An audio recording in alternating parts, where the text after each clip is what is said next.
Hello students, आज video lecture में हम बात करेंगे मैनेजमेंट ऑफ सीओपीडी कॉब्ड, जिसको हम बोलते हैं क्रॉनिक ऑब्स्ट्रक्टिव पल्मोनरी डिजीज़।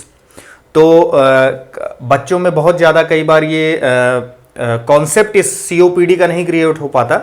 वो asthma, COPD, emphysema, chronic bronchitis, कई बार इन चीज़ों को लेके बहुत ज़्यादा कन्फ्यूज़न रहता है। तो हम वन बाय वन सबसे पहले हम डेफिनेशन को ट्रांसपेरेंट कर लेंगे ताकि आप अच्छे से किसी को सीओपीडी डिफाइन करके बता पाओ सीओपीडी एक्चुअल में क्या होता है। तो सीओपीडी जैसा कि इसका फुल फॉर्म है, सबसे पहले तो फुल फॉर्म ही आएगा क्रॉनिक ऑब्स्ट्रक्टिव पल्मोनरी डिजीजेस। जैसा कि हम लोग we are covering the series of lectures of 6th semester B pharmacy pharmacology and almost from the first unit we have covered the asthma and we have covered the topic cough. In the first unit there is one more topic, that is management of COPD. Inside the COPD, first we will define the clear cut definition of COPD and also we will relate the differences of the asthma with the COPD. Means हम compare करके पढ़ेंगे ताकि आपको दोनों को differentiate करने में काफी आसानी हो। तो अब स्टार्ट करते हैं। देखिए, क्रॉनिक ब्रोंकाइटिस और एम्फाइसेमा लंग्स की ये प्रॉब्लम है। एस्थमा भी लंग्स की प्रॉब्लम है। लॉन्ग टर्म में क्रॉनिक ब्रोंकाइटिस और एम्फाइसेमा को डिफाइन करने का जो एक अंब्रेला टर्म है, अंब्रेला टर्म मींस एक कोई बड़ा टर्म है, उसके अंदर आप क्रॉनिक ब्रोंकाइटिस को भी रखते हो और एम्फाइसेमा को भी रखते हो। तो उस चीज को हम बोलते हैं chronic obstructive pulmonary disease.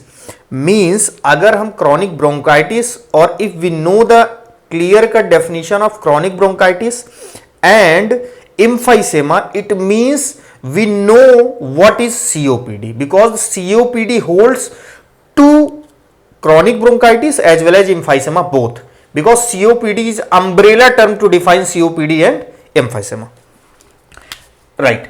Like chronic bronchitis and emphysema is combinedly called COPD. Am I clear to everyone? Right.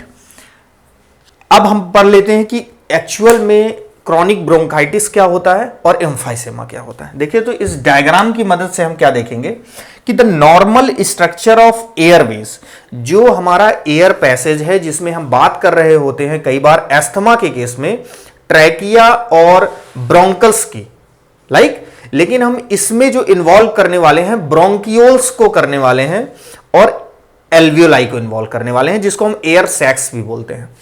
किस तरीके से? देखिए, आपका there is a normal structure representing that this black colour is a bronchiole and bronchiole at the end there is a grapes like structure that is called air sac or we can say alveoli. Normal covering of the alveoli is with alveolar wall. इतना clear है आपको? And there will also be a red color structure that is called smooth muscle. Means आपका जो normal structure है, आपका जो air passage है, सबसे लास्ट में अगर हम बात करें तो एल्वियोलाई होता है, उसके एंड्स पे ग्रेप्स लाइक स्ट्रक्चर होते हैं और एल्वियोलाई में जो एयर को लाता है या एल्वियोलाई से जो एयर को बाहर ले जाता है, उससे जस्ट ज्वाइंटेड पार्ट जो है वो है ब्रोंकियोल, क्योंकि इसके पीछे आपके ब्रोंकस होंगे, उनकी मेन ब्रांचेज होंगी। लास्ट वाली ब्रांचेज है ब्रोंकियोल और ब्रोंकियोल के बाद होता है हमारा एल्वियोलाई। तो alveoli is covered with alveolar wall and bronchiole is covered with smooth muscle और we can say the bronchiole is made up of smooth muscle as well. So what will be the changes, pathological changes that occur during the chronic bronchitis and emphysema? With the help of these diagram, we will get understand. Like we can see that there is normally in comparison to this diagram, in this diagram which is representing the chronic bronchitis as well as emphysema, first we will talk about the chronic bronchitis.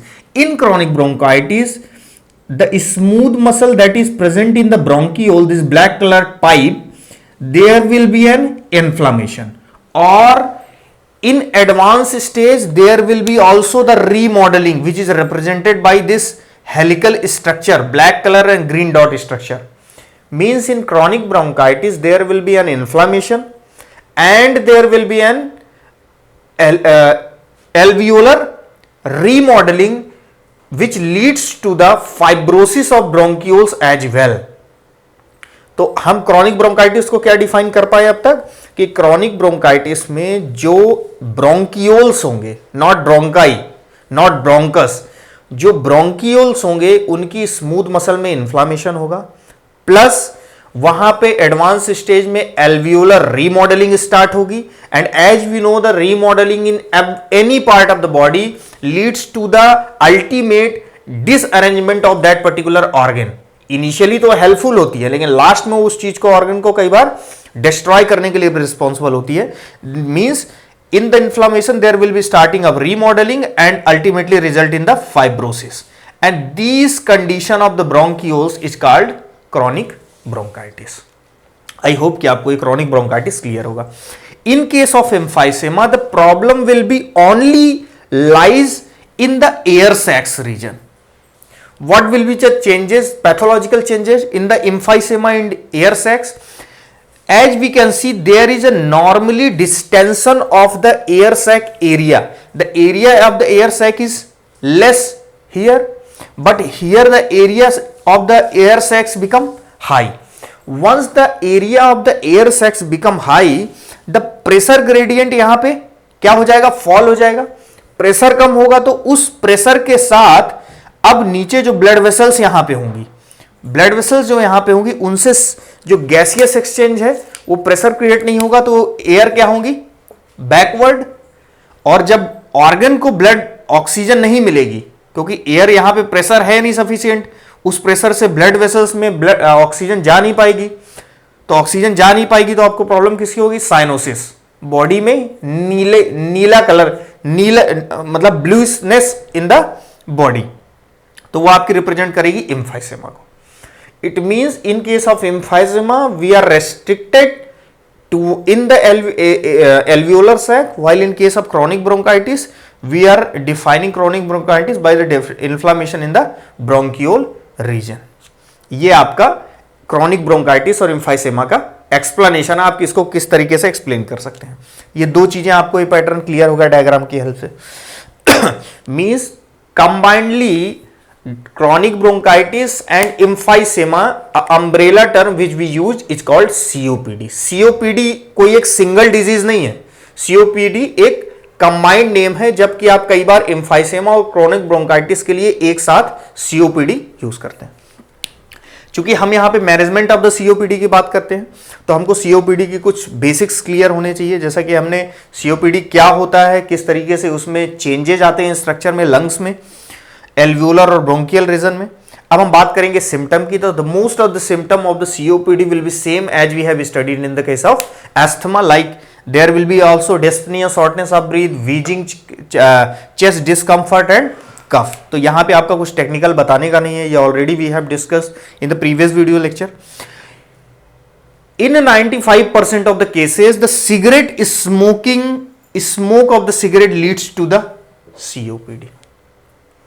Only the 5% cases from the another thing, from the cigarette smoke, apart from cigarette smoking, but 95% cases of the COPD is usually from smoking of cigarette. Cigarette smokers में COPD के chances सबसे ज्यादा होते हैं, या cigarette smoke करने की वजह से जो प्रॉब्लम होती है that is COPD, not asthma. Asthma भी हो सकता है लेकिन 95% में वो COPD होगा, नॉट। अब हम इसके मेन चीज को समझेंगे जहां पे 90% स्टूडेंट्स को कंफ्यूजन होता है कि किस तरीके से COPD का हम मैनेजमेंट करने वाले हैं। तो देखिए, COPD का मैनेजमेंट करने के लिए कई बार जो प्रीवियस टाइम पे हमारा एक गोल्ड स्टेजिंग सिस्टम था, गोल्ड स्टेजिंग सिस्टम जो था वो एक्चुअली डिफाइन करता था कि किस तरीके से आप COPD के ग्रेड्स को रखेंगे, COPD के ग्रेड्स को किस तरीके से आप डिफाइन करेंगे। क्योंकि COPD का जो डेफिनेशन मींस ट्रीटमेंट है, जब हम मैनेजमेंट की बात कर रहे हैं तो COPD का जो ट्रीटमेंट है that is depend on what kind of stage in the COPD you have, किस तरीके का स्टेज है। तो स्टेज को डिफाइन करने का जो इंटरनल क्राइटेरिया है वो किस तरीके से डिफाइन करेंगे, उसको डिफाइन करने के लिए जो स्टेजेस बनाई गई उसको हमने कहा गोल्ड स्टेज। इसके बाद हम डिफाइन करते हैं ग्रेड्स।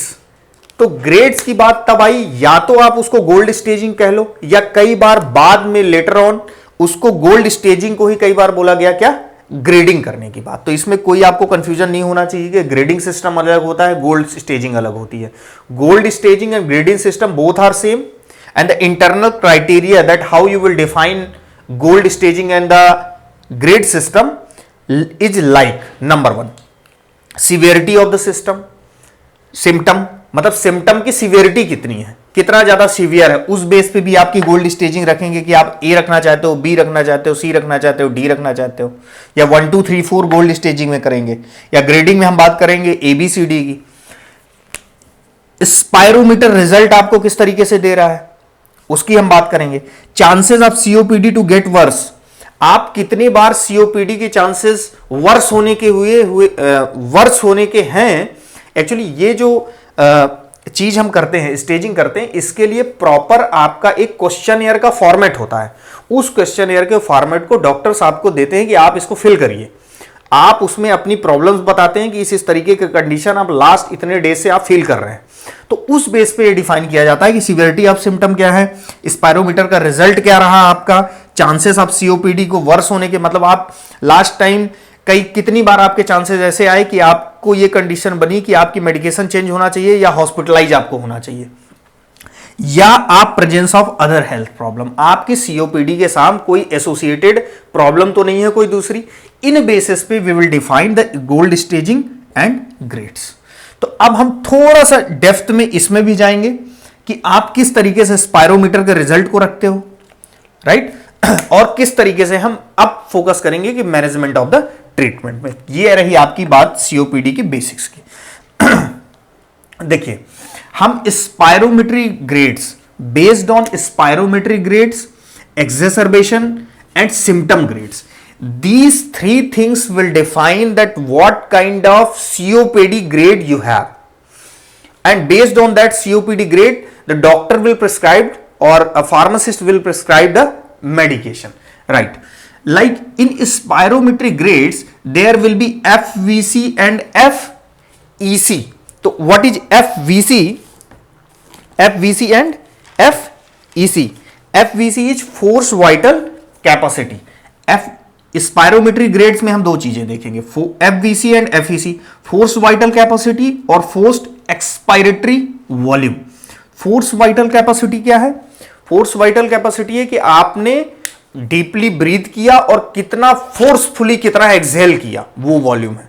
एक बार डीपली इनहेल करने के बाद आप फोर्सली इसको कितना एक्सहेल कर रहे हैं, और जबकि फोर्स वाइटल कैपेसिटी हो गया। फोर्स एक्सपायरेटरी वॉल्यूम क्या है? फोर्स एक्सपायरेटरी वॉल्यूम है कि आपने 1 सेकंड में कितना ज्यादा वॉल्यूम को एक्सहेल किया, बाहर निकाला, तो उसको आप बोलते हैं, चूंकि 1 सेकंड की बात करते हैं इसलिए 1 डिनोट करते हैं FEV। तो अब हम अगर FEV वैल्यू को सामने रखते हैं, तो अगर FEV वैल्यू आपकी 80% है, मींस आपने जितना वॉल्यूम इनहेल किया था उसका 80% आपने निकाला, तो 80% निकाला, तो आपकी कैपेसिटी कौन सी है? FEV1, और आपका ग्रेड है A। फिर आपका अगर 50 to 79%, 30 to 49% और लेस देन और equal to 30%, depending on these forced expiratory volume 1, we will divide the grades A, B, C, D। In a same way, exacerbation risk. What is exacerbation risk? Exacerbation risk define that what kind of symptom you have. Look, like A grade, B grade, C grade and D grade. A grade defined you have low risk and low symptom. B grade defined in low risk and high symptom, high risk and low symptom, and high risk and high symptom. Means if an individual come to the doctor and doctor during the exacerbation questionnaire, if finally decide that this person have high symptom but low risk, then the COPD treatment will be started as a grade B, right? Am I clear? तो आपका I hope कि आपको clear होगा। एक्सेसरबेशन risk में आप क्या देख रहे हैं? बेसिकली आप सिम्टम को कंपेयर कर रहे हैं कि सिम्टम रिस्क के साथ किस प्रोबेबिलिटी पे है। इसके बाद हम डिफाइन करेंगे कि सिम्टम ग्रेड्स क्या है। तो सिम्टम ग्रेड्स हमारे क्या होते हैं? 2 तरीके से इसको डिफाइन किया जाता है। एक होता है COPD असेसमेंट टेस्ट, जिसकी वैल्यूज होती है 0 to 40, और 0 to 40 में वैल्यू अलग अलग सेग्रीगेट होती है ग्रुप वाइज, ग्रेड वाइज। और एक होता है एमएमआरसी, जिसको हम बोलते हैं modified medical research council dyspnoea questionnaire. Modified medical research council dyspnoea questionnaire, and the value of MMRC lies up to 5। तो सीओपीडी का एक्चुअली समझना और इसको एक्सप्लेन करना, यही आपकी फार्माकोलॉजी है, और ये हर बच्चे को बिल्कुल क्लियर होना चाहिए। तो सिम्टम ग्रेड में हम क्या कर रहे हैं कि आप एक्चुअली सीओपीडी असेसमेंट टेस्ट कर रहे हो, क्वेश्चनएयर कर रहे हो, उसको ग्रेड दे रहे हो। एमएमआरसी कर रहे हो, modified medical research council dyspnoea questionnaire, और उसमें आप क्या कर रहे हो, उसको ग्रेड दे रहे हो अप टू 5। तो इतनी चीजें अगर बच्चा समझ लेता है तो अब उसको सीओपीडी के ट्रीटमेंट में प्रॉब्लम नहीं आने वाली। सीओपीडी का ट्रीटमेंट में हम देखिए 4 ग्रेड डिवाइड किए हुए हैं, grade A, grade B, grade C and grade D. As we have discuss grade A अब क्या रख रहे हैं हम, इसमें कंडीशन हमारी ये बन रही है लो रिस्क लो सिम्टम। तो यहां से हम बार बार कंपेयर ना करते हुए हम डायरेक्ट देखेंगे कि if you have COPD of grade A then the simply you will advise to give bronchodilators. You will advise to give bronchodilators as a treatment of COPD grade A. Am I clear? अब यहां पे आपको ये define नहीं कर रखा कि आपको लॉन्ग टर्म शॉर्ट एक्टिंग देना है या लॉन्ग एक्टिंग, तो आप यहां पे फ्री हैं, जो सुटेबिलिटी के हिसाब से आप उसको, उसकी जो एसोसिएटेड प्रॉब्लम्स हैं उसको देखते हुए आप उसमें ब्रोंकोडाइलेटर उसको एडवाइस करेंगे। अब हम बात करते हैं एक चीज और यहां पे जो कि आप पैरेलली समझ लीजिए। देखिए यहां पे जो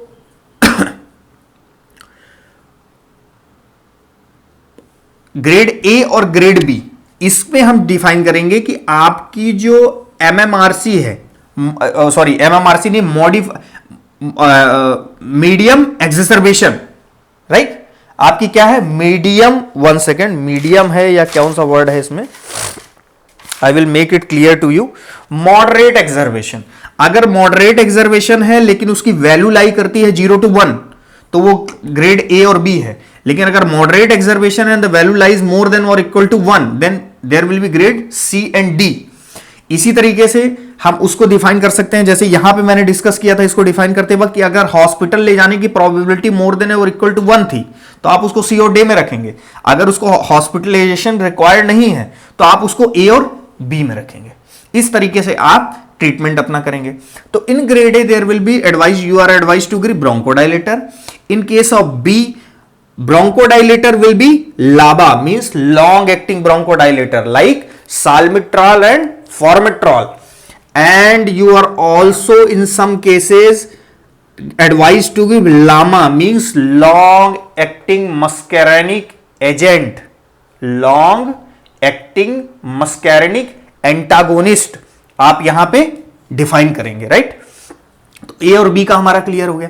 इन case of C, LAMA only, in case of C, LAMA only, that in most of the B cases there will be LAMA and the dose will vary.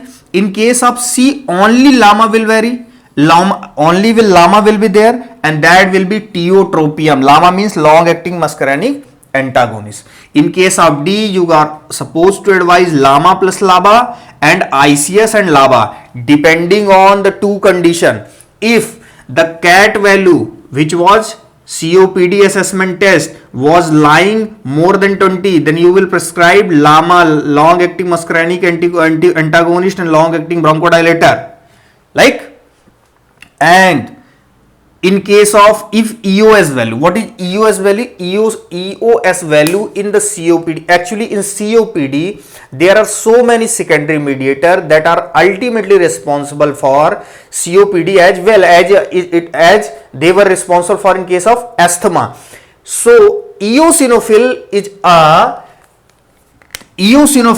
also indicating marker that what grade of the COPD you have. If the EOS is more than or equal to 300, then you will prescribe ICS and LABA, long acting bronchodilator and inhaled corticosteroid like budesonide and cyclophosphamide.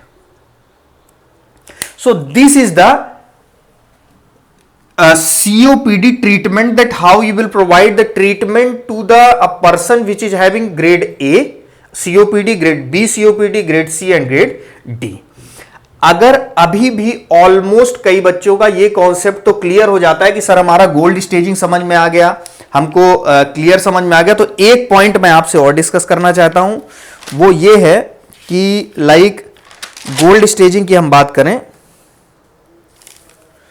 तो gold की जो definition है वो stand करती है, gold stands for, gold जो actually ये gold staging है इसकी एक मतलब फुल फॉर्म गोल्ड का क्या है, गोल्ड का फुल फॉर्म है gold global initiative for chronic obstructive lung disease. क्या है? Global initiative for chronic obstructive lung disease, ये गोल्ड का फुल फॉर्म है। तो हम अब एट लास्ट जो मैं डिस्कस करना चाहता हूं, या कई बार उस पॉइंट को मैं बार बार पॉइंट आउट करना चाहता हूं जो कि बच्चों का एट लास्ट कहीं ना कहीं कंफ्यूजिंग रह जाएगा, और ये चीजें तो बच्चे एटलीस्ट ये चूंकि कंसेप्चुअल है तो इसको समझ जाएंगे, लेकिन अभी भी वो क्रॉनिक ब्रोंकाइटिस और एम्फाइसेमा के टर्म में सीओपीडी तो डिफाइन कर लेंगे, लेकिन अस्थमा से रिलेट करके कई बार उनको सीओपीडी डिफाइन करना टफ होगा। तो यहां पे हम फिर से डिस्कस करेंगे कि how the asthma is related with COPD, or you can say the asthma is different from COPD. Look, in case of COPD, as we have discussed, 90% case of the COPD is due to the cigarette smoking, but 90% of the asthma cases is not due to cigarette smoking. This is the first reason. What is the second reason? Most of the symptom of the COPD is more than 40 year age person, ज्यादातर 40 साल के बाद COPD का symptom दिखता है, जबकि asthma में 40 साल से कम में भी सिम्टम दिखने लगता है। तो अगर मैं बोलूं कि सिम्टम अंडर 35, तो ये कंडीशन क्या बनेगी? Rare in case of COPD, जबकि अस्थमा में ये चीज अपोजिट होती है। अगर हम फैमिली हिस्ट्री की बात करूं तो अस्थमा के केसेस में बहुत कॉमन होता है कि फैमिली मेंबर्स को पहले से ही अस्थमा हो, लेकिन COPD आपका सडन हो सकता है घर में किसी का ना हो, लेकिन किसी एक पर्सन को या तो सिगरेट स्मोकिंग या किसी वजह से उसको COPD की चांस हो, जबकि दूसरे पर्सन को ना हो। तो COPD क्या है? COPD की फैमिली हिस्ट्री बहुत ही ज्यादा अनकॉमन है, मींस ये सडन हो सकता है, अस्थमा जबकि कॉमन है। ब्रीथलेसनेस की बात करें, देखिए ओवरऑल चाहे तो अस्थमा की प्रॉब्लम हो या COPD की, आपको प्रॉब्लम ब्रीथलेसनेस की ही आने वाली है, सांस लेने में तकलीफ होने वाली है, डिस्पनिया, शॉर्टनेस ऑफ ब्रीथ। लेकिन शॉर्टनेस ऑफ ब्रीथ की जो प्रॉब्लम अस्थमा की होगी वो वेरिएबल होगी, सम टाइम आपको कोई लगेगा कुछ प्रॉब्लम ही नहीं, नॉर्मल चल रहा है, लेकिन आपकी जो COPD का ब्रीथलेसनेस होगा वो प्रोग्रेसिवली होगा, means progressively the condition of breathlessness become verse in case of COPD, but asthma the condition of the breathlessness will be variable. So this is the relative differences from the asthma. तो I hope कि अब आपको इसमें सारे points समझ में आ गए होंगे। दो यहां पे कैट को डिफाइन कर दिया, ये उसको MMR से CRT। आई होप कि यहां पे मेरे ख्याल से सब कुछ कवर हो गया है। So this is all about the management of COPD। आप इस मैनेजमेंट ऑफ COPD को एक बार पढ़ लीजिए, नोट्स बना लीजिए, और उसके बाद अगर कोई पॉइंट फिर भी रह जाता है तो आप मुझसे कमेंट बॉक्स में पूछ सकते हैं। आपके क्वेश्चन का जो है I will try to give the answer of your questions. तो आई होप कि आपको ये वीडियो लेक्चर समझ में आ जाएगा। Thank you very much.